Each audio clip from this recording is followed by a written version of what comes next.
আসসালামু আলাইকুম রহমতুল্লাহ। শুভ সকাল, শুক্রবার, জুমা মোবারক ভাইয়েরা। দেখেন যে কুয়াশা, এ যাবৎ রৌদ্র ওঠে নাই, 9টা বাজে, খুব ঠান্ডা। যাই হোক, এই শীতের সকালে আপনাদেরকে জানাচ্ছি শুভেচ্ছা। আল্লাহ আপনাদেরকে ভালো রাখুক। ভাই, জুম্মা মোবারক। আবারও বলছি, আপনারা দোয়া করবেন আমার জন্য।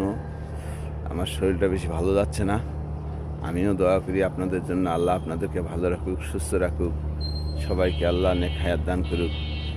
হ্যাঁ, আমরা ফেসবুকের ভাই বোনেরা সবাই যেন আমরা মিলেমিশে থাকতে পারি, একসাথে কাজ করতে পারি। হ্যাঁ, ফেসবুকে এমন একটা জায়গা ভাই, সবাই সবার জন্য দোয়া করা এবং সবাই সবার প্রতি ভালোবাসা দেখানো, কাজ করানো ছাড়া আর কোনো ইয়া নাই দাদা। আমরা যেন একজনের প্রতি একজনের সহানুভূতি হতে পারি, ভালো